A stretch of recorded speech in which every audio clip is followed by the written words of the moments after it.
Pemirsa, Badan Pengawas Obat dan Makanan (BPOM) bersama Badan Penyelenggara Jaminan Produk Halal (BPJPH) menemukan 9 produk pangan olahan yang mengandung unsur babi. Dari 9 produk itu, 7 diantaranya bahkan telah mengantongi sertifikat halal. Untuk membahasnya sudah bersama saya Kepala Badan Perlindungan Konsumen Nasional (BPKN) Muhammad Mufti Mubarok yang saat ini bergabung melalui sambungan Zoom langsung dari KBRI di Amman, Yordan. Selamat malam Pak Mufti. Selamat malam. Malam. Terima kasih Pak Mufti sudah meluangkan waktu untuk kami di NTV Prime. Tapi sebelum kita mulai perbincangan pada malam hari ini, kita akan sama-sama menyimak informasi berikut ini. Badan Penyelenggara Jaminan Produk Halal (BPJPH) bersama Badan Pengawas Obat dan Makanan (BPOM) menemukan adanya 9 produk pangan olahan yang ternyata mengandung unsur babi atau porsin. Untuk memastikan klaim kehalalan produk pangan yang beredar di pasaran, dilakukan rangkaian pengujian laboratorium menggunakan parameter uji DNA dan peptida spesifik porsin. Hasilnya diketahui 7 produk mengandung babi ternyata telah bersertifikat dan berlabel halal. Hati-hati untuk tidak dimintakan secara lisan, tapi ada tertulis dan gambar produknya masing-masing akan kami serahkan kepada wartawan yang hadir. Dan boleh juga disebarluaskan. Yang kedua, sesuai dengan aturan BPJPH juga, itu pertama kami memberikan surat peringatan. Dan ternyata baru surat peringatan pertama semuanya sudah kooperatif untuk hadir. Dan lama sekali kita putuskan untuk siaran pers. Ya, dan sebagian sudah mulai menarik produknya. Artinya ada kooperatif yang bisa kita tidak perlu mengambil tindakan lebih lanjut untuk lagi ke ranah pidana, kurungan, denda dan sebagainya. Karena semua kooperatif. Tetapi demi untuk masyarakat jangan sampai terlewatkan, maka harus kita siarkan pers seperti ini.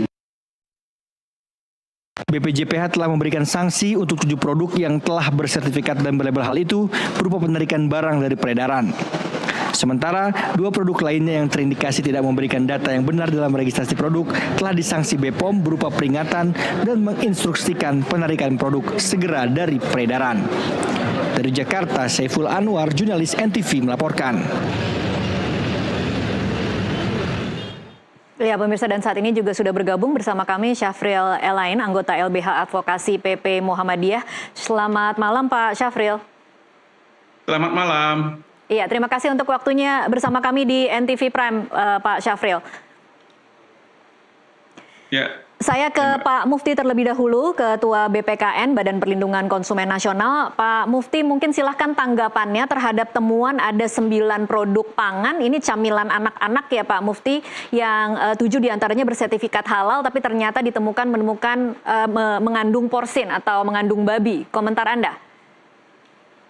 Ya, terima kasih. Jadi saya kira kita sepakat bahwa kita perlu ngaudit total bagaimana pengawasan terhadap barang-barang beredar di Indonesia, terutama halal kan gitu. Dan tentu praproduksi ini penting karena semua sudah berizin, tetapi pada prakteknya pelaku usaha ini melakukan bagaimana merekayasa produk-produk yang sudah halal itu menjadi tidak halal kan gitu. Dan ini tidak hanya terjadi pada produksi 9 produk ini, tetapi sebelumnya juga banyak sekali. Misalnya kemarin yang pada kasus gagal ginjal itu juga luar biasa, banyaknya 415 meninggal anak-anak, dan tentu ini sasarannya adalah produk-produk anak-anak yang memang dibidik oleh para produsen. Dan tentu pramarket ini penting, artinya bagaimana kemudian pelaku usaha atau produsen ini juga connect dengan BPOM atau connect dengan lembaga pengawas, karena kalau tidak connect, bagaimana kemudian ketika punya izin dan produksi berikutnya bisa keluar sesuatu yang berbeda dengan izinnya. Ini saya kira perlu kita waspadai bersama. Dan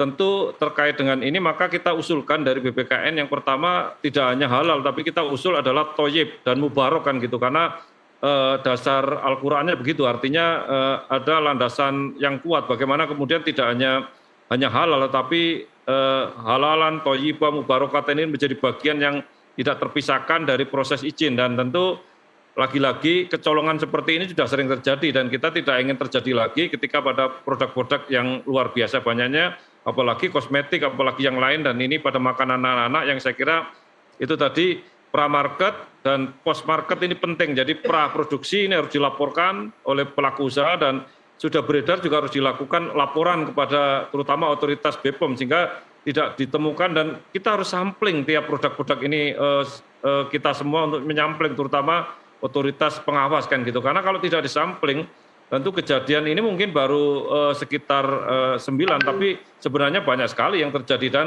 ketika di supermarket misalnya tentu kita berharap ada label haram dan label halal gitu, karena memang barang-barang haram juga bisa dijual, artinya yang tidak diperbolehkan kita yang ada labelnya babi juga banyak sekali di supermarket kita. Dan ini tentu kadang-kadang kami menemukan masih campur, itu yang di pasca market kan gitu, yang sudah beredar kan gitu. Baik. Jadi dua hal saya kira yang perlu diperhatikan oleh kita semua dan oleh otoritas pemerintah terutama BPJPH dan tentu BPOM kan gitu.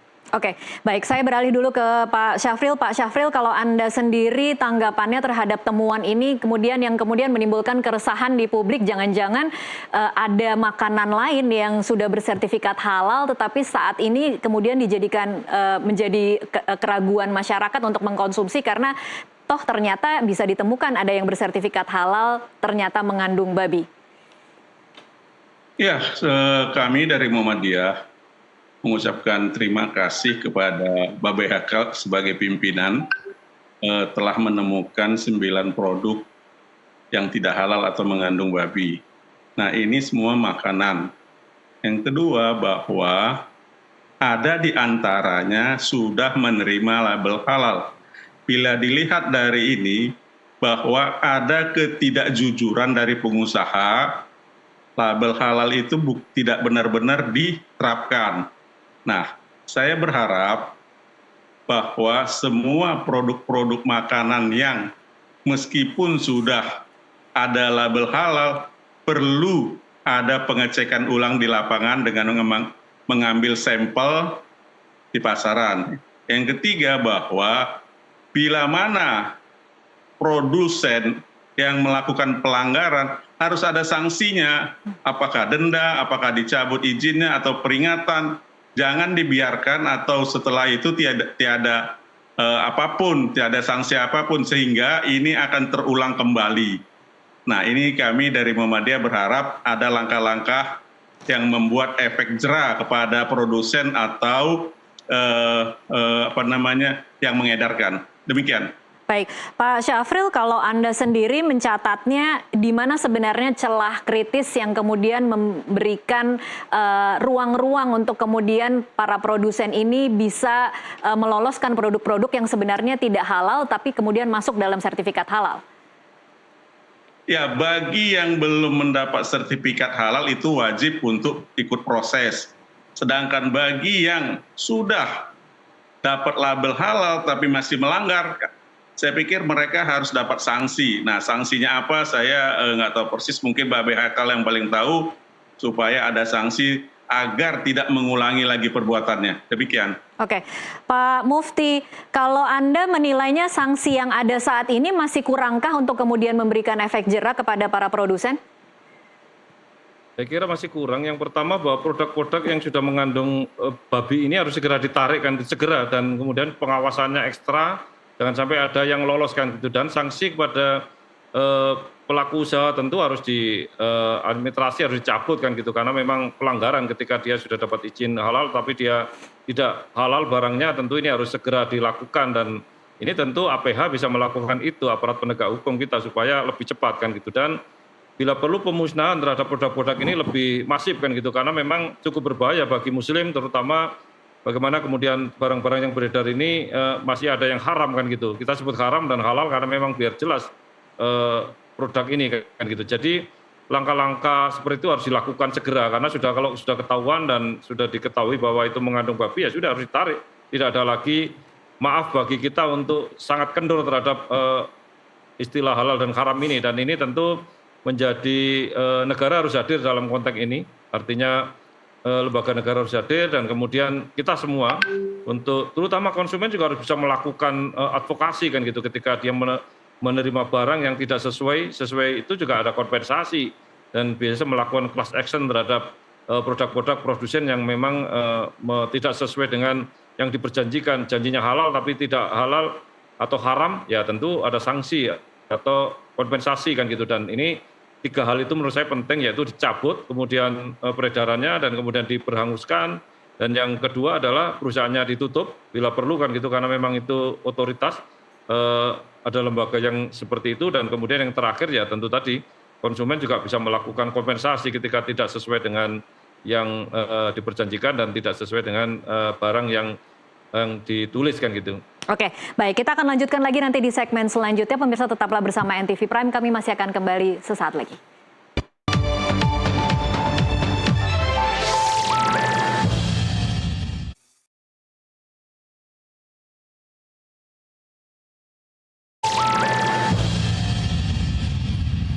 Pemirsa, terima kasih Anda masih terus menyaksikan NTV Prime. Kita lanjutkan perbincangan. Saya kembali lagi ke Pak Mufti yang saat ini bergabung dari Aman Yordan.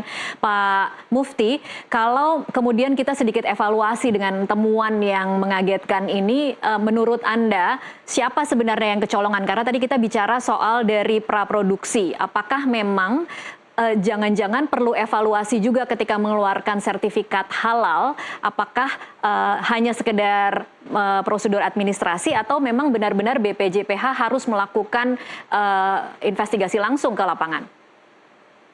Iya, jadi memang saran kami tentu audit total dari lembaga-lembaga negara ini perlu diauditkan gitu, terutama ya BPJPH, BPOM juga dan sebagainya, otoritas terkait dengan makanan dan minuman ini kan memang sangat produk Indonesia banjir, dan ini rata-rata produk dari asing kan gitu, artinya memang importir. Kemudian cara proses halalnya ini tentu hanya diregister di Indonesia, tetapi bahwa di negara sana, dan kemudian pelaku usaha produsen perusahaan ini juga harus melakukan itu tadi, artinya bahwa produsen pelaku usaha ini harus melakukan register secara rutin, real time kan gitu, tiap hari misalnya ketika produksi dilaporkan ke BPJPH, dilaporkan ke BPOM, semua lembaga negara otoritas harus dilaporkan real time kan, dan ini harus online kan gitu, karena memang produksi ini bisa berubah, artinya dari seperti itu bisa berubah bed 1, bed 2 dan seterusnya, dan kemudian pelanggaran itu terjadi ketika ada kelengahan dari pengawas-pengawas ini kan gitu, dan artinya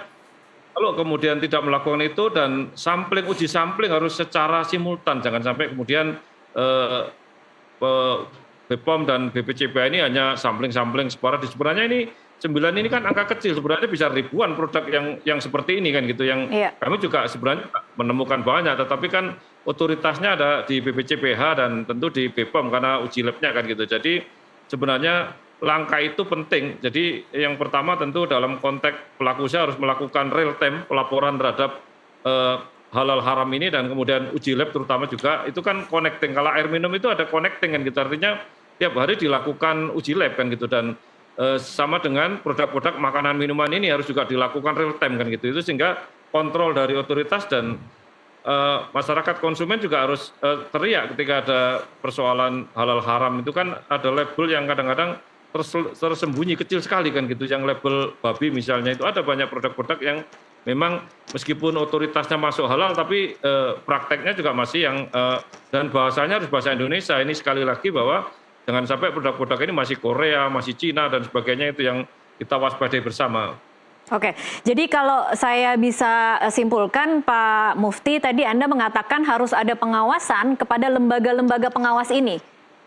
Betul, harus diaudit juga semua lembaga negara ini, termasuk BPJPH, termasuk BPOM, karena kelalaian ini dari otoritas kan gitu Pak. Artinya mereka-mereka ini pengawasannya seberapa kan, pramarket ini paling penting kan gitu, dan praproduksi, produksi, pasca produksi, kemudian di agen-agen distributor ini kan juga mata rantai yang panjang. Kalau itu kemudian tidak ada pengawasan yang melekat, ya tentu kejadian seperti ini akan berulang secara rutin kan gitu. Dan pemerintah selagi-lagi seperti ini masih kayak kebakaran kan gitu, ada kebakaran baru kita bergerak, tapi bagaimana kemudian menjaga jangan sampai ada kebakaran yang terulang-ulang terus kan gitu, dan itu menjadi bagian dari yang tidak terpisahkan, karena ini halal haram ini prinsip dalam Islam yang harus kita jaga kan gitu. Baik, saya ke Pak Syafril. Pak Syafril, ini mungkin untuk menenangkan publik yang kemudian kaget dengan fakta bahwa ada produk-produk makanan yang sudah bersertifikat halal tapi kemudian ditemukan mengandung babi. Akan seperti apa dan bagaimana sebenarnya kalau dari sisi agama mungkin Pak Syafril bisa dibantu pemahamannya? Ya, kalau saya dari sisi hukum kali ya, kalau dari sisi agama mungkin yang lain, bahwa Muhammadiyah berpendapat bila mana itu barang hasil impor, tentu harus yang bertanggung jawab importir. Jangan di antara produsen, kemudian ada importir, kemudian ada agen, kemudian ada mall atau supermarket yang mengedarkan. Saya pikir rangkaian itu semuanya harus bertanggung jawab, karena bila mana rangkaian itu bertanggung jawab, saya yakin itu tidak akan lolos. Tapi kalau semuanya melempar tanggung jawab, barang-barang ini seperti yang sudah dapat label akan terulang lagi. Itu dapat saya. Oke, kalau kemudian masyarakat sudah terlanjur mengonsumsi, bukankah tidak apa-apa kalau tidak tahu, Pak Syafril, menurut Anda? Kalau tidak tahu memang tidak apa-apa ya, tapi jangan yang saya maksud bahwa yang menjual ini mulai dari tadi importir, agen, distributor, terus kemudian pembagian pemasarannya. Saya berharap mereka bertanggung jawab. Jangan, oh ini bukan produk kami, tapi mereka ikut mengedarkan, ikut menjual, ikut mendapatkan keuntungan. Nah ini harus juga ada tanggung jawabnya. Oke. Bagi yang sudah terlanjur makan ya boleh lewat. Oke, tapi secara undang-undang dan secara peraturan, apakah kemudian bisa dimintai pertanggungjawaban menurut Anda? Ya harusnya bisa bertanggung jawab, karena apa yang dijual itu harus punya tanggung jawab hukum, tidak bisa melepaskan diri dari jeratan hukum, karena itu mencelakakan pihak lain, terutama umat Islam. Oke, Pak Mufti, tadi Anda mengatakan seharusnya tindakan berikutnya adalah mencabut produk itu dari peredaran, kemudian memberangus, kalau bisa kemudian perusahaannya ditutup. Haruskah se ekstrem itu, Pak Mufti?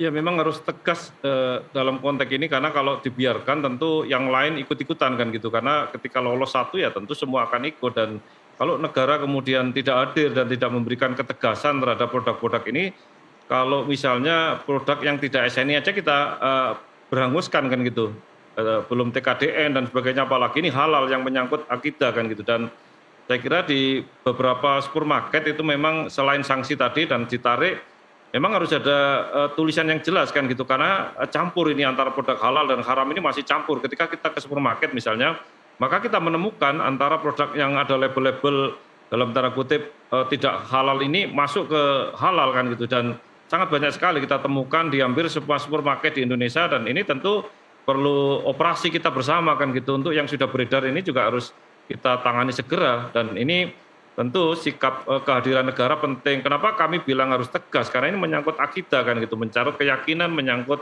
agama yang memang tidak boleh kita tawar-menawar kan gitu. Kalau kita tawar-menawar ya sudah, kemudian kita peringatkan dan kemudian tidak ditarik, dan kemudian ya bagaimana kemudian konsumsi masyarakat Muslim Indonesia ini kemudian mengkonsumsi barang haram, tentu produk berikutnya juga akan haram terus kan gitu. Dan ini sangat berbahaya, yang subhat aja nggak boleh apalagi yang haram kan gitu. Itu catatan kita yang paling penting adalah yaitu kecepatan kita ketika menemukan ini, segera harus instruksi perusahaannya biar itu dipolis lain dan kemudian ditarik peredaran dan bila perlu diberhangus. Kalau enggak, ini sebenarnya saya menemukan juga banyak sekali Mbak, artinya produk seperti ini yang ya ratusan lah kalau kita di lapangan melihat mie kita cek yang importir, kemudian beberapa yang lokal juga dan sebagainya. Sebenarnya dengan alat-alat sederhana aja rapid test itu bisa ketemukan kan, nggak perlu harus BPOM dan sebagainya. Tapi kan lagi-lagi kita seperti tadi kebakaran tadi, kita baru tahu, baru bergerak, padahal cuma 9, ini sebenarnya ratusan atau bahkan ribuan produk, karena izin di BPOM itu bisa 3.000 produk tiap tahun kan gitu, sehingga banyak sekali yang harus kita awasi sebenarnya. Apalagi BPJPH memberikan izin halal ini seperti gratis dan sebagainya, atau istilahnya sangat banyak sekali kan gitu yang harus kita awasi, dan ini tentu menjadi tanggung jawab kita bersama. Pak Mufti, kalau Anda tadi bicara soal temuan yang cukup banyak yang Anda temukan, itu sudah dilaporkankah? Ya sebenarnya kalau kemudian pola seperti ini hanya kita menemukan sedikit dan kemudian tidak melakukan masif, atau kita bilang TSM lah, terstruktur, sistemik dan masif, artinya ya harus terstruktur, artinya kemudian kita terpola bagaimana penanganan dari pra tadi sampai proses sampai pasca market ini harus kita lakukan kan gitu Pak, dan sistemik kita lakukan bersama serentak kan gitu, jangan sampai hanya di Jakarta kita bunyi-bunyian seperti ini tapi di daerah-daerah masih banyak yang beredar dan harus masif, artinya dilakukan oleh semua pihak yang terkait kan gitu. Tadi ada Pak Safri dari PP Muhammadiyah gimana tanggung jawab, kemudian NU juga tanggung jawabnya gimana, dan seluruh MUI bila perlu dari lembaga-lembaga itu juga harus melakukan bersama ini karena terkait dengan keyakinan akidah kan gitu. Penting sekali bahwa ini jangan sampai kita lengah terkait dengan tidak hanya babi, sebenarnya kasus-kasus yang lain, borak, kasus yang lain juga masih banyak, dan ini sebenarnya pakai alat-alat sederhana bisa untuk rapid test kan gitu dilakukan oleh, dan konsumen sendiri harus kritis, artinya kalau sudah ada barang yang mencurigakan di supermarket itu harus dilaporkan kan gitu, dan ini ada kompensasi harus dilakukan oleh konsumen untuk melakukan langsung kepada pengusaha, produsen atau kepada lembaga-lembaga negara seperti kami misalnya. Kami bisa melakukan advokasi lebih dalam seperti tadi Pak Safri di PP Muhammadiyah juga bisa melakukan advokasi kan gitu. Artinya ini penting untuk kita bersama. Oke, baik. Kita masih akan lanjutkan di segmen selanjutnya. Pemirsa, tetaplah bersama kami.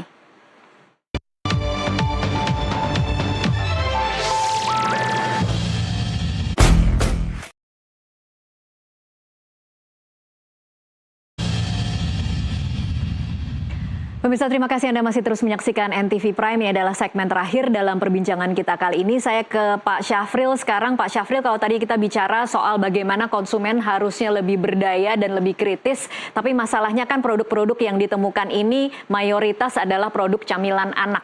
Jadi bagaimana kemudian kita bisa mendorong masyarakat atau mungkin dari PP Muhammadiyah apa kira-kira yang akan dihimbau kepada konsumen agar kemudian lebih berhati-hati lagi ketika ingin mengonsumsi produk camilan yang mungkin berasal dari luar negeri?